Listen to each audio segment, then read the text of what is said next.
ونستغفره ونعوذ بالله من شرور أنفسنا ومن سيئات أعمالنا من يهده الله فلا مضل له ومن يضلل فلا هادي له أشهد أن لا إله إلا الله وحده لا شريك له وأشهد أن محمدا عبده ورسوله لا نبي بعده. Para jemaah yang saya muliakan, syukur alhamdulillah kita panjatkan kepada Allah Subhanahu wa taala kembali kita bersama di dalam majelis ini. Kita kaji kitab Ad-Da' wa Dawa yang ditulis oleh Imam Ibnu Qayyim Al-Jauziyah. Kita lanjut memperhatikan apa yang beliau tulis. Fasal wa min uqubatiha suqutul jahi wal manzilati wal karamati inda Allah wa inda khalqi. Sebagian dari akibat perbuatan dosa yang dilakukan oleh seseorang adalah jatuhnya harga dirinya, kedudukannya dan kehormatannya di mata Allah dan di mata makhluk, di mata manusia. Fa inna akramal khalqi indallah atqahum.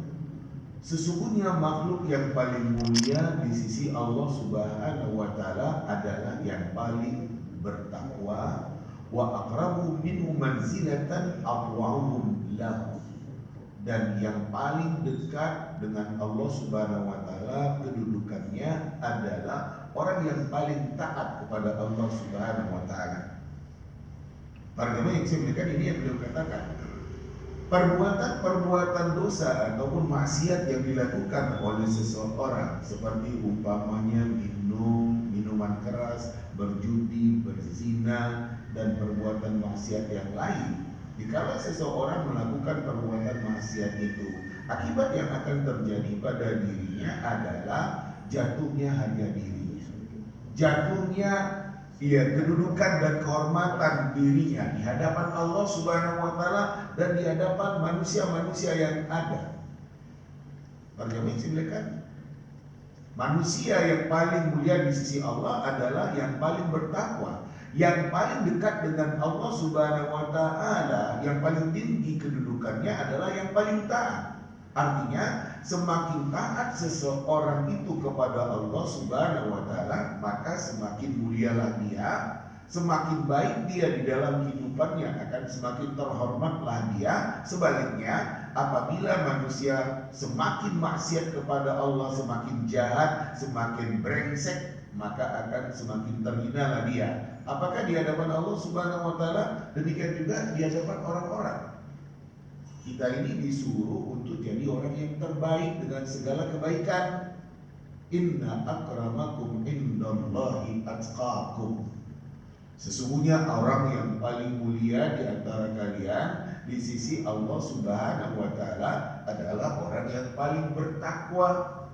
Orang yang paling bertakwa itu orang yang paling beriman dan membuktikan iman itu di dalam kehidupannya, dengan ketaatannya, dengan kesalihannya, dengan kebaikannya. Nah, kalau seseorang seperti itu, dia akan mulia di hadapan Allah dan dimuliakan di hadapan orang-orang yang ada. Wa ala qadari ta'atil abdi law takunu manzilatu 'inda. Bagaimana kadar ketaatan seorang hamba, seperti itulah kedudukannya di sisi Allah Subhanahu wa taala. Semakin taat, semakin taat dengan ibadah, dengan bermacam-macam kebaikan, maka seseorang itu akan semakin mulia di sisi Allah Subhanahu wa taala. Para jemaah yang saya muliakan, kita ini dituntut oleh Allah jadi orang yang terbaik. Maka kita harus berusaha jadi orang yang terbaik. Dan ketika kita berusaha menjadi orang yang terbaik dan itu terlihat memang di dalam kehidupan kita, ya kita semakin mulia di hadapan Allah. Ya, semakin mulia di hadapan orang-orang. Nah, para jemaah yang saya muliakan, banyak di antara kita orang yang mengaku beriman tidak berusaha maksimal, seadanya beriman, seadanya beribadah, seadanya beramal, padahal disuruh jadi orang yang terbaik. suruh jadi orang terbaik. Ayat-ayat Allah Subhanahu wa taala mengatakan seperti demikian. Ayat wasiat yang selalu disampaikan dalam setiap khutbah, ya ayyuhalladzina amanu taqullaha haqqa tuqatih wa la tamutunna illa wa antum muslimun. Hei orang-orang beriman, bertakwa kalian kepada Allah, benar-benar bertakwa, dan jangan mati kecuali kalian sudah berusaha maksimal menyerahkan diri, menundukkan diri, taat patuh kepada Allah. Nah kan itu.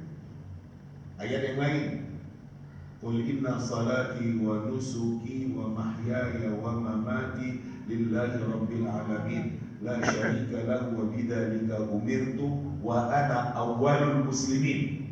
Katakan ya Muhammad, sesungguhnya salatku, hidupku, matiku, ibadahku hanya karena Allah Subhanahu wa taala. Tidak ada sekutu bagi Dia, dan memang aku diperintahkan seperti itu. Dan aku orang pertama yang akan mengislamkan diri kepada Allah. Wa ana awwalul muslimin. Orang pertama yang akan mengislamkan diri, yang akan menundukkan diri kepada Allah Subhanahu wa taala. Ini untuk kita semua. Tapi ya itulah, kesadaran beragama kita beda-beda. Ya, ada yang sudah dengan kesadaran berusaha jadi orang pertama mentaatkan diri kepada Allah. Kalau ada perintah, saya orang pertama yang akan melakukannya. Kalau ada larangan, saya orang pertama yang akan meninggalkannya. Seperti itu kita dituntutkan oleh Allah Subhanahu wa taala. Makanya kalau beliau mengatakan, ya, dikala seseorang itu semakin taat kepada Allah, seperti itulah kedudukannya di sisi Allah Subhanahu wa taala. Fa idza asahu wa khalafa amrahu saqata min ainihi fa asqatahu fi qulubi ibadi. Dikala seorang hamba itu melawan Allah, bertentangan dengan perintah Allah Subhanahu wa taala, jatuhlah dia di mata Allah Subhanahu wa taala, dan Allah akan jatuhkan dia di hati hambanya, di hati manusia. Maksiat jatuh di mata Allah Subhanahu wa taala, dan jatuh di mata orang-orang. Siapa yang akan memuliakan orang yang maksiat? Orang yang minum minuman keras, berjudi, berzina, di mata Allah, iya, dia dijatuhkan oleh Allah Subhanahu wa taala. Di mata orang-orang, iya, dia juga dijatuhkan oleh Allah Subhanahu wa taala. Wa idza lam yabqa lahu jarun 'indal khalqi wa hana 'alaihim amaluhu 'ala hasabi dzalik. Apabila tidak tersisa pada diri seseorang itu kedudukannya di hadapan orang-orang, maka dia akan terhina dan orang akan memperlakukannya menurut gambaran keadaannya. Baru Indonesia kan maksiat terus. Ya gak ada harga diri seseorang itu di hadapan orang-orang, dia akan terhina dan orang akan meremehkan dia. Ya, itu tadi, siapa yang akan memuliakan orang maksiat? Nggak ada. Siapa yang suka dengan orang yang suka minum minuman keras, berjudi, berzina? Nggak ada. Orang akan menghinakan dia, ya karena kesalahan dia. Fa'asha bainahum aswa'ish. Dia hidup di antara orang-orang dengan kehidupan yang paling buruk. Khamilul dzikr, namanya buruk. Saqitul qadar, harga dirinya jatuh. Zariyul hal, kondisinya terhina. La hurmata lahu, tidak ada kehormatan untuk orang itu. Wala faraha lahu wala surur, tidak ada kegembiraan dan tidak ada senang. Dikucilkan oleh orang-orang. Nah, enak jadi orang dikucilkan. Kamu sendiri yang salah, karena kamu yang maksiat. Iya, ya seperti itu. Coba kamu gak maksiat, dimuliakan. Dimuliakan oleh Allah Subhanahu wa taala, dimuliakan oleh orang-orang yang ada di dalam kehidupan. Fa inna khumulal dzikr wa suqutal qadar wal jalibu kulli ghammin wa hammin wa hazanin.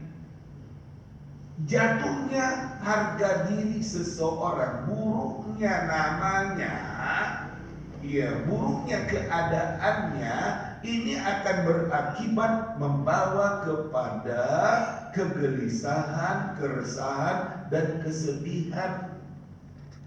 Wala surura ma'ahu wala farah. Gak ada gembira dan gak ada senang.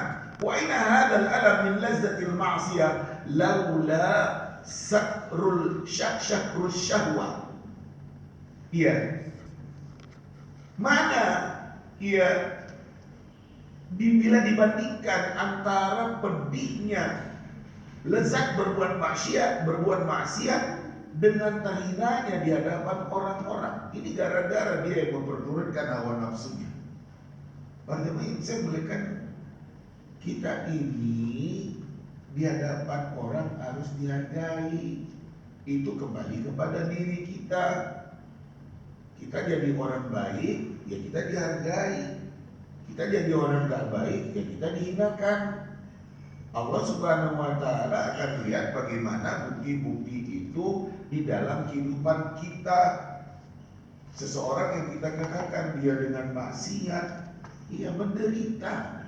Itu tadi, orang gak mau bergaul dengan dia dikucilkan oleh orang-orang, dan itulah yang mengakibatkan, yang berakibat orang itu gelisah di dalam hidupnya, resah. Gak ada gembira. Orang-orang gak suka kok dengan dia. Nah, bagaimana sih mereka jatuhnya harga diri seseorang dan martabatnya ini membuat orang itu galau di dalam kehidupannya. Betapapun dia dengan hartanya yang banyak, tapi kalau dia maksiat kepada Allah Subhanahu wa Ta'ala, maka dia akan terhina.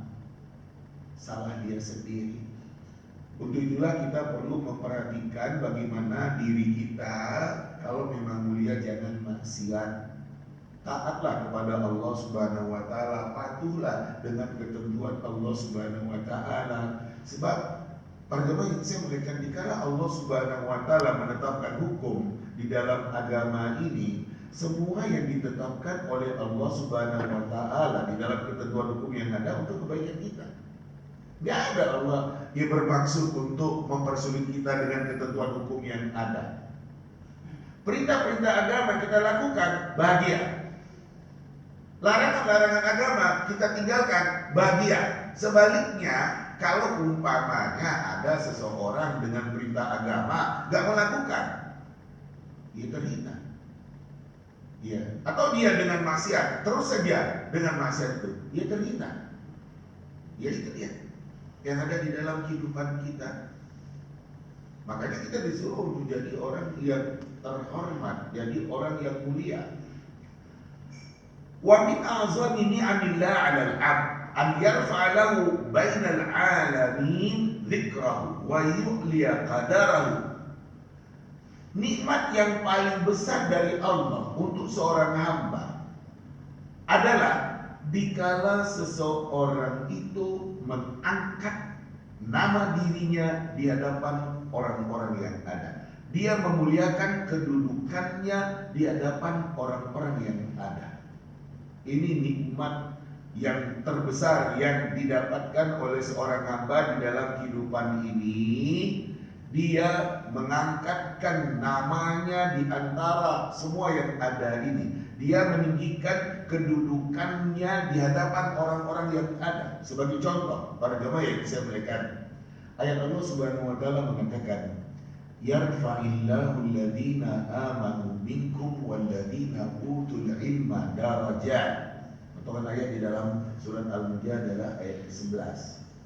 Allah meninggikan derajat orang-orang yang beriman di antara kalian dan orang-orang yang berilmu, lebih tinggi beberapa derajat dibandingkan dengan orang-orang lainnya. Allah yang bilang, yarfa'illahu alladhina amanu minkum walladhina utul ilma darajat. Allah tinggikan derajat orang beriman, orang yang berilmu lebih tinggi bila dibandingkan dengan yang lain-lainnya. Iya, beriman itu kan ketaatan, bukan hanya ngaku beriman tapi nggak ada bukti. Ngaku beriman, buktinya mana? Ya kan itu. Iya, sebab kalau nggak ada bukti ya percuma saja. Saya beriman, tapi mana buktinya? Imam Hasanul Basri mengatakan laisal iman bitamanni wala bitahalli walakinnahu ma waqara fil qalbi wa saddaqahul amal. Bukanlah yang dikatakan iman itu dengan angan-angan, dengan bermanis-manis mulut, tapi yang dikatakan iman itu adalah suatu yang tertanam, terhujam di dalam diri dan dibuktikan dengan perbuatan. Saya yakin perintah Allah itu akan membawa saya kepada kebaikan. Larangan Allah itu akan membahagiakan saya. Makanya perintah saya lakukan, larangan saya tinggalkan. Iya, ada di dalam kehidupannya. Itu tadi dengan gambaran ketaatan, kesolihan, kebaikan. Jadi para jemaah yang saya mengatakan iman dan ilmu. Iman dan ilmu. Dua-duanya akan mengangkat. Kalau ilmu kan ketika seseorang itu kita katakan dia orang berpendidikan, dia orang terpelajar, akan lebih baik dari orang-orang yang tidak terpelajar. Masa orang terpelajar, iya modelnya seperti itu? Ya enggak lah. Tahu dengan etika, tahu dengan kemuliaan, tidak akan melakukan hal-hal yang tercela. Dia orang terpelajar. Iya. Jadi iman dan ilmu itu menurut Allah Subhanahu wa taala. Bukan dengan ilmu saja, tanpa iman. Dua-duanya, iman yang mendasar dan kemudian keilmuan, pendidikan. Seperti itu. Sebab sekarang ini dalam kehidupan kita banyak orang berilmu, tapi imannya tipis. Ya. Akhirnya korup. Profesor loh. Lah, apa yang kurang pada profesor? Keilmuan. Orang dia sekolahnya S1, S2, S3 sampai jadi guru besar, tapi kok seperti itu? Nah, kan? Ada yang tipis pada diri seorang profesor yang korup itu imannya, tipis imannya, kalah dengan keinginan hawa nafsunya. Dan orang beriman gak mau seperti itu, karena dia merasa diawasi oleh Allah Subhanahu wa taala. Enggak, katanya, dengan kecurangan-kecurangan gak mau. Bagaimana sebenarnya beliau menjelaskan kepada kita nikmat yang paling besar yang diberikan oleh Allah kepada seorang hamba dikala dia mengangkatkan namanya, memuliakan kedudukannya.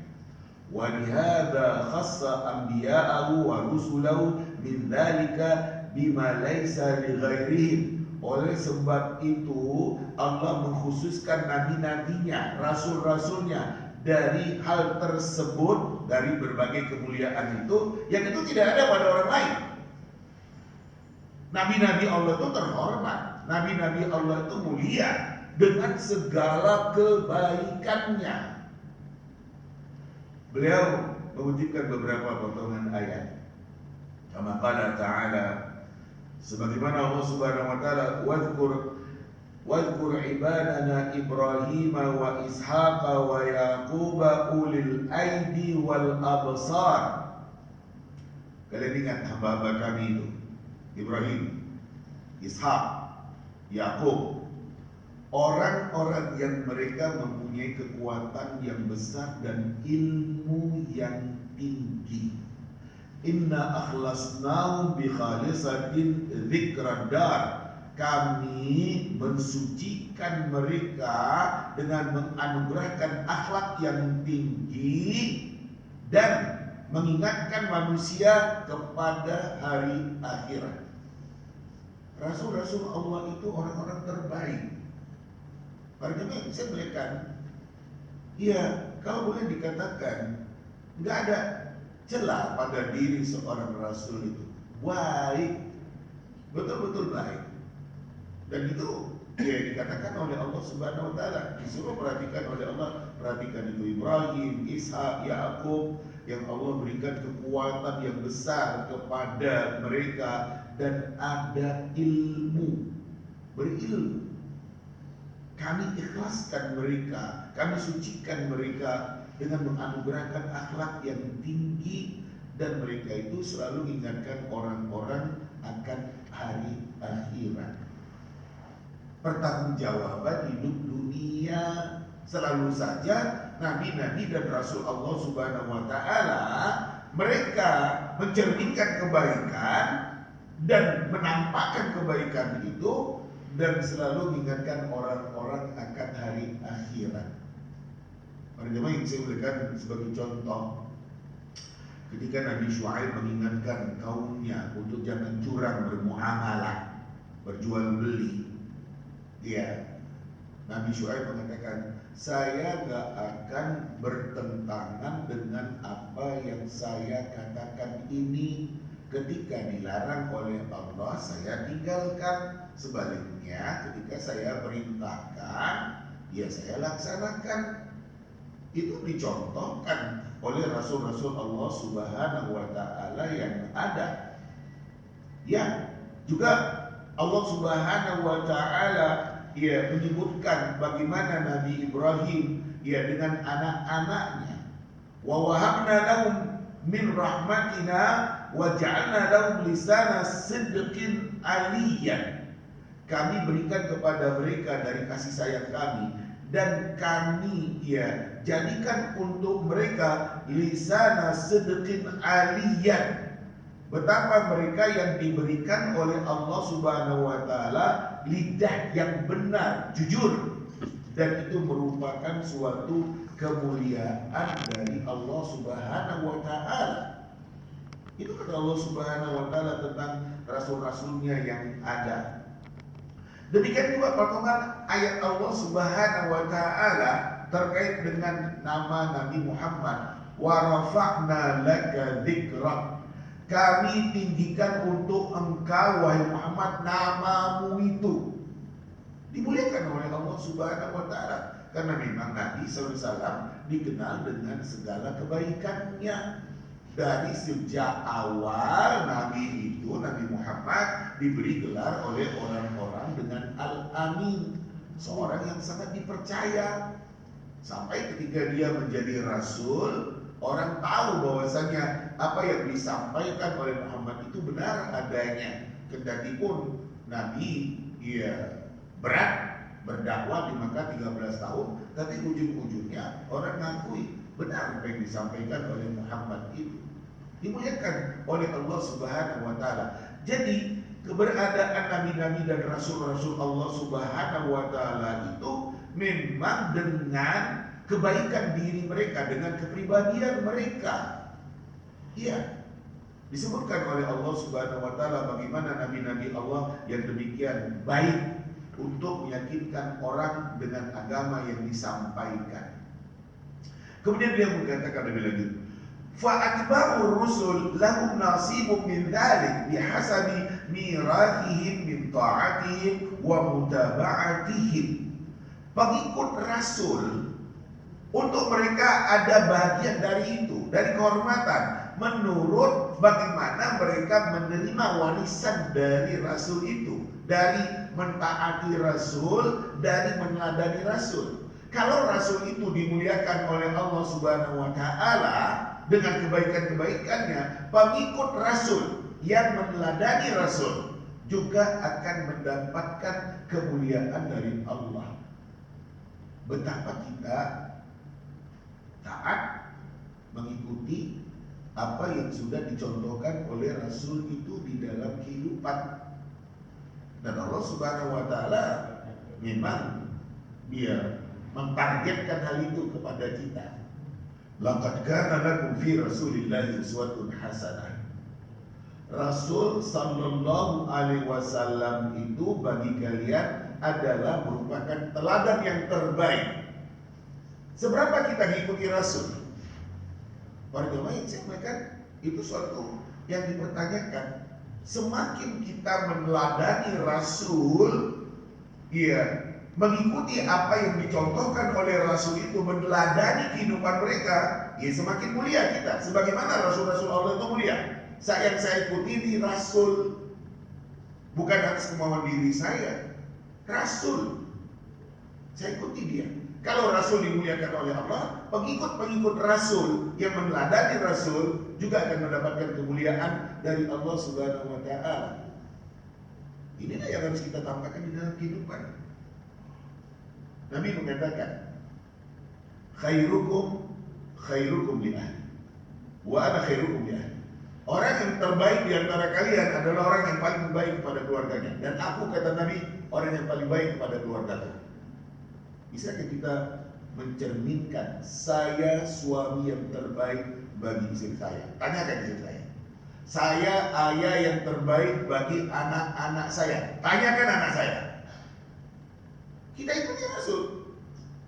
Kalau Rasul dapatkan kemuliaan dari Allah, kita juga yang ikuti Rasul dapat kemuliaan dari Allah Subhanahu wa taala. Yaitu tadi, seberapa kita ini meneladani Rasul, mengikuti Rasul.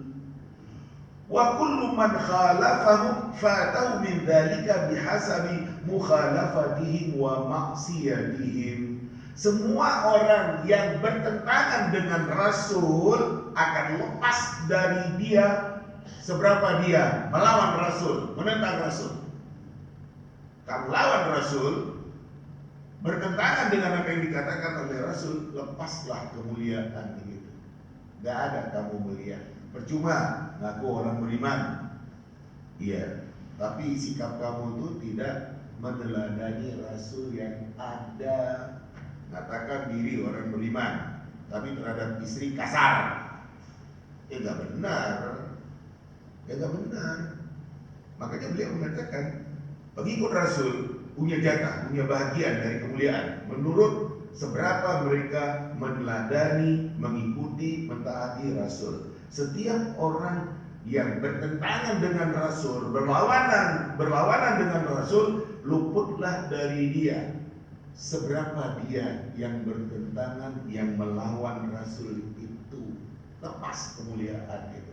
Jadi para jemaah yang saya muliakan, kalau beliau mengatakan kepada kita, kita akan semakin mulia dengan kita ini mengikuti agama.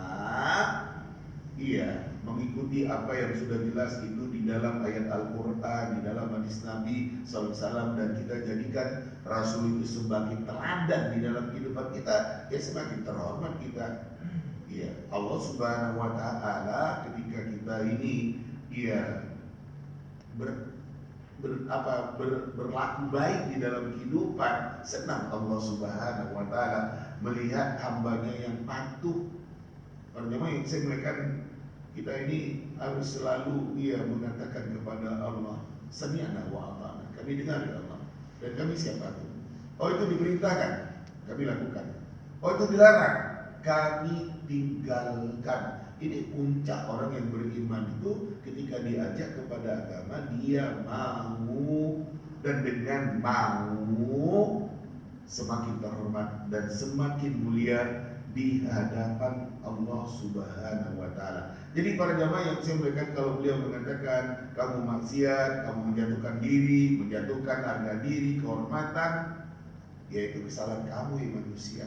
Coba kalau kamu taat, coba kamu patuh, kamu akan mulia di hadapan Allah dan mulia di hadapan orang-orang yang ada. Inilah beberapa poin yang bisa kita dapatkan dari tulisan beliau Imam Ibnu Qayyim Al-Jauziyah yang menjelaskan kepada kita akibat perbuatan maksiat yang dilakukan oleh seseorang, jatuhnya harga diri, jatuhnya kedudukan dan kehormatan baik di mata Allah, demikian juga di mata orang-orang yang ada. Sementara ini yang bisa saya jelaskan. Selanjutnya mari kita bincang-bincang lebih lanjut. Moga Pak. Bismillahirrahmanirrahim. Assalamualaikum warahmatullahi wabarakatuh.